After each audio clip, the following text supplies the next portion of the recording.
नमस्कार, मैं हूं हरिशंकर व्यास। सेंट्रल हॉल में आपका स्वागत है। तो बतौर मुख्यमंत्री नीतीश कुमार की वापस शपथ हो गई है।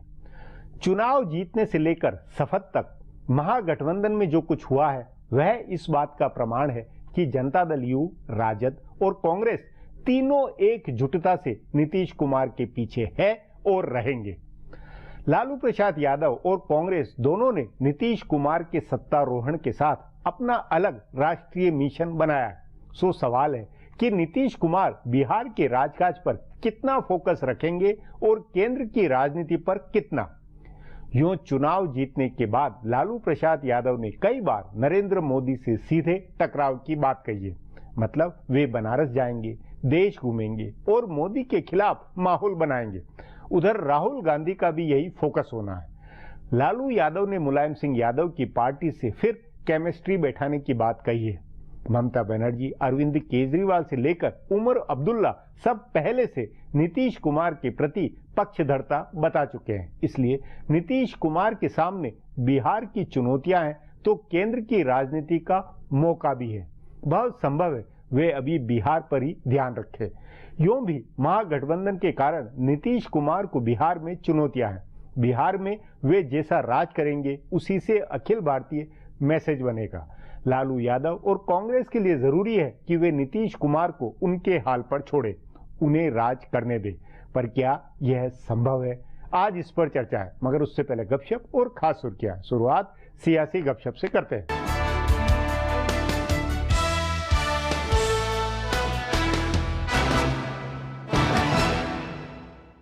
केंद्रीय वित्त मंत्री अरुण जेटली जिस दिन से राहुल गांधी से मिले हैं उस दिन से अटकलें लगाई जा रही हैं कि कांग्रेस पार्टी जीएसटी बिल पर रुख नरम कर सकती है। लेकिन कांग्रेस के जानकार सूत्रों का कहना है कि ऐसा कुछ नहीं होने वाला है। कांग्रेस का रुख टकराव वाला रहेगा। तभी पार्टी की ओर से कह दिया गया कि संसदीय रणनीति के बारे में सरकार को कांग्रेस के संसदीय नेताओं मल्लिकार्जुन खड़गे और गुलाम नबी आजाद से बात करनी चाहिए। राहुल की ओर से इन दोनों नेताओं को दो टूक संदेश है कि अगर सरकार कांग्रेस की उठाई 3 बातों को नहीं मानती है तो जीएसटी का समर्थन नहीं किया जाएगा। इसलिए इतना तय है कि सर्वदलीय बैठक में या कांग्रेस के संसदीय नेताओं के साथ बैठक में सरकार इस पर कोई सहमति नहीं बनवा पाएगी। ऊपर से सोनिया और राहुल गांधी के साथ भाजपा नेताओं की तकरार तेज हो गई है। सुब्रमण्यम स्वामी की ओर से राहुल की नागरिकता पर उठाए गए सवाल को भाजपा नेताओं ने खूब उछाला। इससे नाराज राहुल ने सीधे नरेंद्र मोदी को चुनौती दी और कहा कि वे अपना 56 इंच का सीना दिखाए और उन्हें गिरफ्तार करे। ऐसी तल्खी के बाद कांग्रेस के साथ विधायी कामकाज के लिए तालमेल बनाना मुश्किल है। भाजपा के संसदीय प्रबंधक मान रहे हैं कि अगर संसद को सुचारू रूप से चलाने के लिए भाजपा से तालमेल नहीं बना तो दूसरी विपक्षी पार्टियों के साथ भी नहीं बन पाएगा। बिहार में नीतीश कुमार का मुख्यमंत्री के तौर पर शपथ लेना उनकी राष्ट्रीय भूमिका की तैयारी का एक संकेत है। शपथ ग्रहण में जिस तरह से देश भर के नेताओं का जमावड़ा लगा, उससे अपने आप नीतीश की छवि अखिल भारतीय नेता की बनी है। लेकिन यह संशय बना हुआ है, यह दूसरे मोर्चे की राजनीति है या तीसरे मोर्चे की। नीतीश कुमार की रणनीति से जुड़े नेताओं का कहना है कि नीतीश कुमार के ब्रांड को दूसरे और तीसरे मोर्चे की राजनीति से ऊपर रखना है। इसलिए उन्होंने इस समारोह को कांग्रेस का समारोह भी बनने दिया। जानकार सूत्रों का कहना है कि कांग्रेस ने नीतीश कुमार से अनुरोध किया था कि उसके नेताओं को ज्यादा संख्या में आमंत्रित किया जाए। लोकसभा चुनाव में हार के बाद यह पहला मौका था जब कांग्रेस देश भर में अपने कार्यकर्ताओं का हौसला बढ़ा सकती थी। इस बात को समझते हुए भी कांग्रेस इस जीत से अपनी ब्रांडिंग कर रही है। नीतीश कुमार ने खुद फोन करके सभी कांग्रेसी मुख्यमंत्रियों, पूर्व मुख्यमंत्रियों और बड़े नेताओं को बुलाया। वे असल में कांग्रेस के साथ सद्भाव बनाए रखना चाहते हैं। बिहार की आगे की राजनीति और केंद्र की राजनीति के लिए यह जरूरी है। इसके अलावा उन्होंने तीसरे मोर्चे की संभावित पार्टियों में लेफ्ट सहित कई पार्टियों को बुलाया तो संघीय मोर्चे में संभावित पार्टियों के नेताओं को भी न्योता दिया। इस तरह से उन्होंने अपने को भाजपा विरोधी राजनीति की धुरी बनाने की कोशिश की है। जम्मू कश्मीर के मुख्यमंत्री मुफ्ती मोहम्मद सईद अपनी बेटी महबूबा मुफ्ती को मुख्यमंत्री बनाना चाहते हैं। उन्होंने कई बार ऐसे संकेत दिए हैं। पिछले दिनों उन्होंने कहा कि उनकी बेटी को ये पद मिलना ही चाहिए क्योंकि उन्हीं की मेहनत का नतीजा है कि पीडीपी आज इस मुकाम पर है। लेकिन सवाल है कि अगर महबूबा मुफ्ती को सीएम बनाने का फैसला होता है तो भाजपा क्या करेगी? क्या भाजपा चुपचाप मुफ्ती की जगह महबूबा को नेता मान लेगी? शुरू में जब मुफ्ती मोहम्मद सईद ने इसके संकेत दिए तब भाजपा नेताओं ने इस पर प्रतिक्रिया नहीं दी थी, लेकिन जब जब उनको इसकी गंभीरता का एहसास हुआ तो उन्होंने कहा कि भाजपा की राय के बगैर ये फैसला नहीं हो सकता है। जानकार सूत्रों का कहना है कि अगर महबूबा को मुख्यमंत्री बनाने की बात होगी तो भाजपा कम से कम 2 साल के लिए मुख्यमंत्री पद की मांग कर सकती है। भाजपा के जानकार सूत्रों का कहना है कि मुफ्ती मोहम्मद सईद ने खास मकसद से ही इन दिनों नरेंद्र मोदी की रोज तारीफ करनी शुरू की है। उन्होंने मोदी को क्लीन चिट देते हुए कहा कि वे सांप्रदायिक व्यक्ति नहीं है, लेकिन सिर्फ इन बातों से वे अपनी बेटी को मुख्यमंत्री नहीं बना पाएंगे। महबूबा के नाम पर भाजपा बहुत तगड़ा मोल भाव करेगी। उसको पता है कि उमर अब्दुल्ला के मुकाबले अपनी बेटी को स्थापित करने के लिए मुफ्ती कोई भी मांग कबूल करेंगे। अब आज की सुर्खियां ये लीक से कुछ हटकर है और इनसे देश की दशा दिशा को बूझ सकेंगे।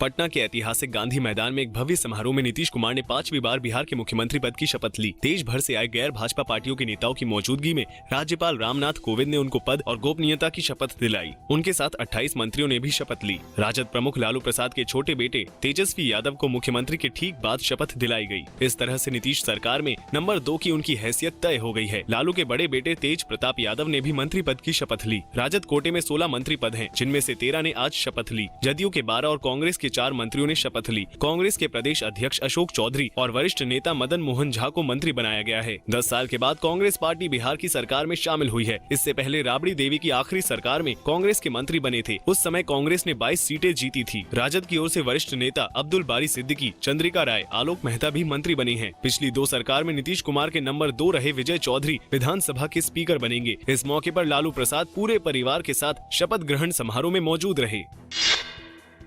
बिहार के मुख्यमंत्री के रूप में नीतीश कुमार के शपथ समारोह में देश भर के भाजपा विरोधी नेताओं का जमावड़ा हुआ। कांग्रेस उपाध्यक्ष राहुल गांधी ने शपथ समारोह में हिस्सा लिया। हालांकि वे थोड़ी देर से कार्यक्रम में पहुंचे। इससे पहले पटना के गांधी मैदान में हुए महागठबंधन की स्वाभिमान रैली में राहुल गांधी शामिल नहीं हुए थे। बहरहाल राहुल के अलावा जेडीएस के नेता और पूर्व प्रधानमंत्री एचडी देवेगौड़ा भी शपथ समारोह में शामिल हुए। पश्चिम बंगाल की मुख्यमंत्री ममता बनर्जी और दिल्ली के मुख्यमंत्री अरविंद केजरीवाल भी नीतीश कुमार के शपथ ग्रहण समारोह में शामिल हुए। एनसीपी प्रमुख शरद पवार भी शपथ समारोह में मौजूद रहे। फारूक और उमर अब्दुल्ला दोनों शपथ समारोह में कार्यक्रम में भाग लेने के लिए पटना पहुंचे थे। कांग्रेस के मुख्यमंत्रियों ओमन चांडी, तरुण गोगोई, सिद्धरमैया, वीरभद्र सिंह सहित कांग्रेस के कई बड़े नेता और पूर्व मुख्यमंत्री भी इस कार्यक्रम में शामिल हुए। सीपीएम के महासचिव सीताराम येचुरी और सीपीआई के वरिष्ठ नेता डी राजा भी शपथ समारोह में शामिल हुए। केंद्र सरकार की ओर से केंद्रीय मंत्री वेंकैया नायडू ने शपथ समारोह में शिरकत की।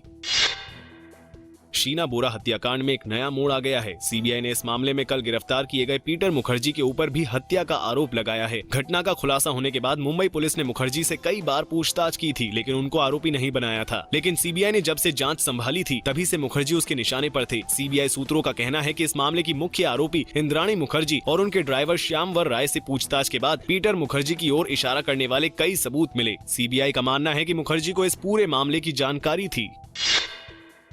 अफ्रीकी देश माली की राजधानी बमोगो में रेडिसन ब्लू होटल में 2 आतंकियों ने 140 मेहमानों और 30 होटल कर्मियों को बंधक बना लिया है। होटल ने एक स्टेटमेंट जारी कर ये जानकारी दी। सूत्रों के मुताबिक कुछ लोगों के मारे जाने की भी खबर है। मीडिया रिपोर्ट के मुताबिक 190 कमरे वाले इस होटल को सिक्योरिटी फोर्सेज ने चारों तरफ से घेर लिया है। होटल में ब्लास्ट और फायरिंग की आवाज सुनी गई। चश्मदीदों के मुताबिक हमलावर अल्लाहू अकबर चिल्ला रहे थे। बताया जा रहा है कि ये आतंकी हमला मैकिना लिबरेशन फ्रंट ने किए हैं, जिसे स्थानीय मीडिया इस संगठन को न्यू बोको हराम कहता है। फिलहाल अब एक ब्रेक है, फिर खुलासा होगा।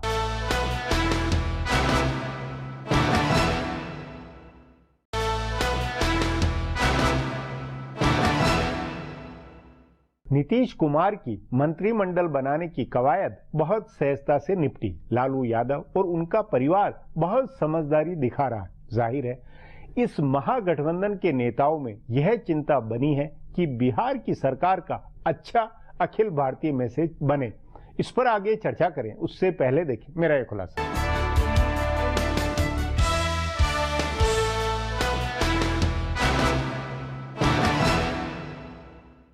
बिहार में चुनाव के पहले से लेकर सरकार बनने तक जितनी भी आशंकाएं थी सब गलत साबित हुई हैं। जितनी आसानी से नीतीश कुमार महागठबंधन के नेता चुने गए थे, उतनी ही आसानी से विधायक दल के नेता भी बने और शपथ भी ले ली। सरकार गठन के मामले में भी कोई मुश्किल नहीं आई। राजद, जदयू और कांग्रेस के बीच मंत्री पद के बंटवारे का जो फॉर्मूला बना, उस आधार पर मंत्रियों की शपथ हो गई। अब सबकी नजर नीतीश कुमार की आगे की राजनीति और उनके कामकाज पर है। उनकी शपथ समारोह में जिस तरह से देश भर के नेताओं का जमावड़ा हुआ, उससे अपने आप नीतीश कुमार की अखिल भारतीय राजनीति की तैयारी दिखी है। उनकी शपथ में गैर भाजपा पार्टियों का जबरदस्त जमावड़ा हुआ। नरेंद्र मोदी के प्रधानमंत्री पद का दावेदार बनने के पहले से मोदी विरोधी नेता के तौर पर नीतीश कुमार स्थापित थे। उन्होंने भाजपा के साथ रहते हुए भी मोदी को बिहार आने से रोके रखा था और बाद में उनके नाम पर ही भाजपा से तालमेल तोड़ा था। फिर बिहार में नरेंद्र मोदी बनाम नीतीश की लड़ाई में उन्होंने मोदी को हराया है। इसलिए वे स्वाभाविक रूप से मोदी विरोधी पार्टियों की धुरी के तौर पर अपने को देख रहे हैं। इसलिए उनको बिहार में राजकाज चलाते हुए अखिल भारतीय राजनीति करनी होगी। पर क्या यह संभव हो पाएगा? इस मामले में उनको अरविंद केजरीवाल से सबक लेना होगा। पहले 49 दिन के कार्यकाल और उसके बाद केजरीवाल ने भी अखिल भारतीय राजनीति की थी, पर बुरी तरह पिटे थे। तभी इस बार उन्होंने अपने को दिल्ली तक सीमित किया है और दिल्ली में अपने चुनावी एजेंडे को लागू करके वे अपनी प्रशासन क्षमता दिखा रहे हैं। उसी तरह नीतीश कुमार को भी बिहार में एक बार फिर अपनी प्रशासनिक क्षमता दिखानी होगी। इस बार यह ज्यादा मुश्किल इसलिए भी है क्योंकि इस बार उन्होंने राजद और कांग्रेस के साथ सरकार बनाई है। इन दोनों का अपना एजेंडा भी है और कामकाज का इतिहास भी। उनके बीच नीतीश कुमार को अपना ब्रांड बचाए रखते हुए राजकाज चलाना है। राजद के पुराने राज की छाया उनके राज पर न पड़े, इसका खास ख्याल रखना होगा। उनको आगे विकास के मुद्दे पर नरेंद्र मोदी के कामकाज को चुनौती देनी होगी। बिहार में वे जैसा राज करेंगे उसका मैसेज अखिल भारतीय होगा। इसके बाद उनको अपने गठबंधन और साथ में तीसरे चौथे मोर्चे की राजनीति को साधना होगा। उन्होंने शपथ ग्रहण समारोह में तो शिवजी की बारात जुटा ली,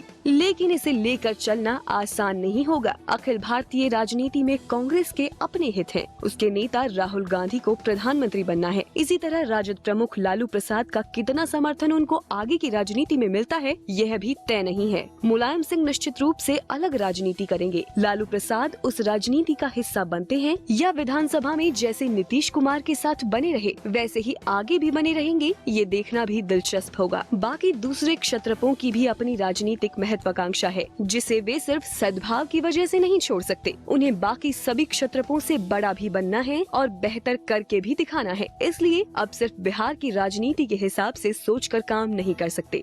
अब एक ब्रेक है, उसके बाद नीतीश कुमार की आगे की चुनौतियों पर चर्चा करेंगे।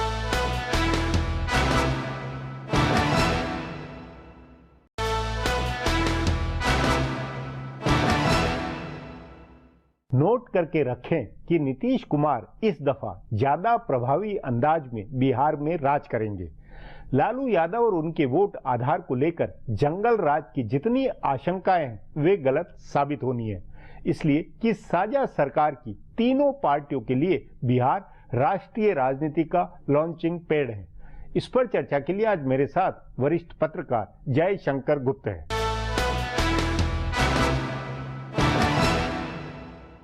जयशंकर जी, बिहार में चुनाव जीतने के बाद से लेकर शपथ कैबिनेट के गठन तक महागठबंधन के नेताओं ने जैसा जो व्यवहार किया, उससे क्या संकेत मिलते हैं, उसके क्या अर्थ है?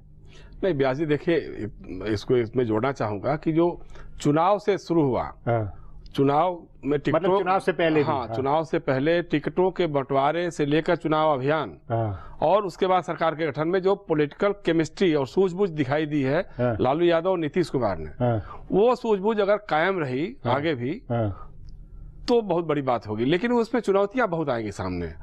मतलब एक तो जो भाजपा का जो अभियान था चुनाव, नहीं तो वही चुनौतियां देखिए। उसके बाद चुनाव जीतने के बाद आरजेडी नंबर 1 पार्टी बन गई, उसके बाद का व्यवहार एक तरह से ज्यादा चौंकाने वाला। वही नहीं, वो देखिए वो पॉलिटिकल केमिस्ट्री शुरू से ही चली। हम बहुत पहले से इस बात को कहते नहीं, पर आपको ये उम्मीद थी कि लालू प्रसाद यादव और उनका परिवार इतना बाद में जीतने के बाद भी इतना संयम और कमिटमेंट था, वो पहला ही कमिटमेंट था। नहीं तो इससे ये नहीं लगता कि उनका कोई बड़ा विजन बना है, कुछ बड़ा राष्ट्रीय कुछ बना है, ये इसके चलते है? ये नहीं, एक तो पॉलिटिकल एग्जिस्टेंस की बात थी। बिहार में जो खासतौर से यादव समाज जो था, वो पिछड़ा समाज जो भी था, जिसको लग रहा था कि 10 साल से हम सत्ता से बाहर हैं, तो क्या और हम 5 साल इस तरह का जोखिम ले सकते हैं क्या? तो उससे अच्छा है कि हम पिछड़ों की एकता बनाएंगे और जो सामाजिक न्याय की धुरी को आगे बढ़ाएगा। तो उस आधार पर वो एकता हुई थी। और देखिए बार बार हम तो उस समय भी कर रहे थे जब हो रहा था कि साहब लालू यादव के लोगों को टिकट ज्यादा मिल गया है, नीतीश कुमार के लोगों को टिकट कट गया है, तो उस समय जो पॉलिटिकल केमिस्ट्री उन्होंने रात में जो बैठ के बनाई थी ना आपस में, वो ये था कि न मेरा न तेरा,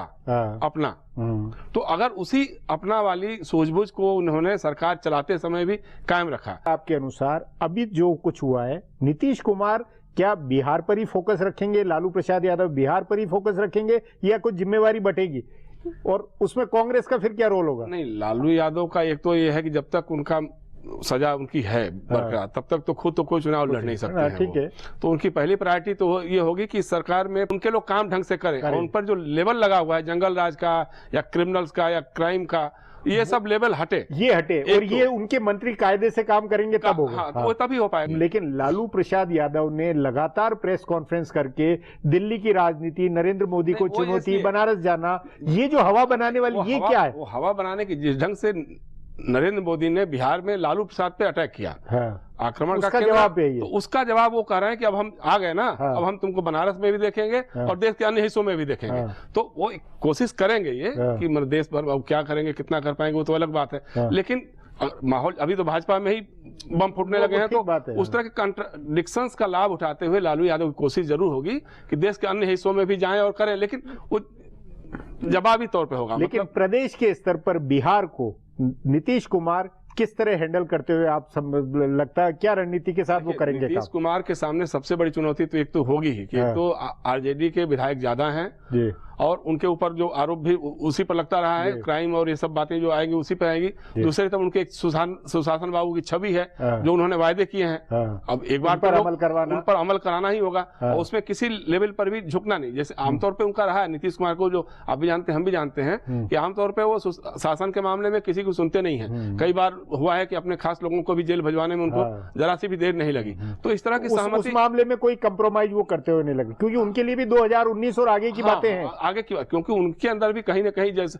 3 बार जीतने के बाद नरेंद्र मोदी में जब हो गया कि हम देश के प्रधानमंत्री हो सकते हैं, तो कहीं ना कहीं एक अंदर से हो सकता है। आगे की राजनीतिक परिस्थितियां क्या होगी इससे कोई मतलब नहीं, लेकिन उस अपनी इस छवि को कतई नहीं तोड़ना चाहेंगे, कतई वो नहीं तोड़ना चाहेंगे और उन्हें ये एहसास होगा कि पूरे देश का ध्यान उनकी तरफ भी है। बिल्कुल, बड़े तबके ने, क्योंकि आप देखिए कि बिहार में भी और बाहर में भी सब कुछ लालू यादव पे अटैक हो रहा था। नीतीश कुमार के बारे में भी कुछ भी कोई कहने को तैयार नहीं हो रहा था कि ये भ्रष्ट है, बेईमान है या इसने गलत काम किया है। वो इसलिए कि जो पुण्यता थी उसको अभी मजबूत बनाना है। अच्छा, दूसरा उसमें भी देखिए कि लालू यादव ने भी कहा है, उस दिन भी जब बैठक हुई, जब उनकी विधायक दल की भी बैठक हुई, उसमें भी उन्होंने कहा कि भाई खुले हाथ आप काम करिए, आप सरकार चलाइए, आप पर कोई दबाव नहीं, किसी तरह का दबाव नहीं, मतलब पब्लिकली। अब अंदर खाने क्या बात होगी, कब होगा, वो अलग बात है। लेकिन हमको ये लगता है कि ये लोग ये दिखाना चाहते हैं कि अभी तक जो सामाजिक न्याय की ताकतों के बारे में रहा है कि एकजुट हो जाओ, फिर टूट जाओ, फिर बिखर जाओ, तो उसको धता बनाना है और एक नया मैसेज देना, संकेत देना कि देखो हम सरकार चला सकते हैं और सरकार अच्छे से चला सकते हैं। और आपको कांग्रेस का कैसा रोल अब समझ में आता है? कांग्रेस की क्या भूमिका लगती है? कांग्रेस में इसके बहाने, बिहार के बहाने अखिल भारतीय राजनीति का मकसद साथी हुई लगती है, या अभी बिहार में अपने को खड़ा करने की ज्यादा कोशिश करेगी? नहीं, बिहार में तो जो है उसी लेवल पे रहेंगे। उनको तो सोचा भी नहीं होगा कभी कि हम 4 से एक आधार तो बनाना, इतने एमएलए हो गए तो आधार बन गया। तो उससे 2 तरह की बातें हो सकती हैं। एक तो ये होगा कि हम अन्य राज्यों में भी जो छत्रप ये मॉडल वाला है, हाँ, तो उनके साथ अगर उनके साथ मिलकर के लड़ करके हम अपनी सीटें बढ़ाएं, या अलग पार्टी खड़ा करके 243 लड़े और 4 सीटों पे 4 सीटों पे आ जाए, तो उनके 2 विकल्प उनके सामने हैं। उनके यहाँ दोनों तरह के लोग हैं, एक तरफ लोग समझाने वाले हैं, दोनों तरह की विचारधारा है कि एक तरफ है कि नहीं साहब हमको पार्टी खड़ी करनी है, तो खड़ी करनी है तो जाहिर सी बात है ज्यादातर सीटों पे लड़ना होगा। आज की तारीख में अगर उत्तर प्रदेश में भी लड़े, बंगाल में भी लड़े या पंजाब में जाए, तो कहीं ना कहीं आपको समझौता करना पड़ेगा। समझौते में आपकी सीटें घटेंगी, जितना आप उम्मीद कर रहे हैं उतना तो नहीं हो पाएगा। तो अब लेकिन कुल मिलाकर कांग्रेस के लिए भी बिहार का जो प्रयोग है, ये प्रयोग आगे बहुत उपयोगिता वाला, या इस पर राहुल गांधी और सोनिया गांधी पूरा फोकस करेंगे इस प्रयोग पर? नहीं, इसमें चूंकि लगातार वो कंफ्यूजन की स्थिति में रहे हैं। एक बार शिमला में कुछ तय करते हैं, पचमढ़ी में कुछ तय करते हैं, इसलिए उनके यहाँ तो कंफ्यूजन रहा ही लगातार कि हमको कोलिशन पॉलिटिक्स में रहना है। नहीं, लेकिन अब तो एक बिहार से एक तरह से सफलता की मिसाल जो बनी है, इसको आगे ले जाएंगे। सबसे बड़ी बात यही उनके लिए है कि जहां हम 41 सीट लड़ रहे हैं, वहां हम शायद 27 सीट इतना बड़ा स्ट्राइक रेट हो गया, सीट जीत जा रहे हैं, तो एक बड़ा एक मॉडल है। लेकिन वही है कि फिर बड़े राज्यों में जब तक वो बड़ी पार्टी के रूप में इमर्ज नहीं करेंगे, क्योंकि अभी लेकिन कुल मिलाकर जयशंकर जी, बिहार का अब आगे का प्रयोग अपने आप में राष्ट्रीय राजनीति के तहत बहुत महत्वपूर्ण बन गया है। देखिए, ये अब ज्यादा महत्वपूर्ण हो गया। व्यास जी, बिहार के बारे में एक चीज मशहूर है, शुरू से ही रहा, बिहार सोच दबे। तो इसलिए लोगों की उम्मीदें तो बिहार पे रास्ता दिखाएगा बिहार, ये राष्ट्रीय राजनीति के लिए भी दिखाएगा। और एक सुशासन के मामले जो कहा जा रहा था कि बिहार एक गाली है, तो अब गाली नहीं है, अब कोई गाली देकर के बिहार को बच नहीं सकता है। जी जयशंकर जी, बातचीत को यही समाप्त करेंगे। प्रोग्राम में आने के लिए बहुत बहुत धन्यवाद। हमारा प्रोग्राम अब यहीं खत्म होता है। आग्रह है कि प्रोग्राम पर अपनी राय hsvyas@nayaindia.com पर ईमेल करके बताएं, या hsvyas@twitter पर जाहिर करें। अब सोमवार को फिर मिलेंगे इसी चैनल पर इसी समय।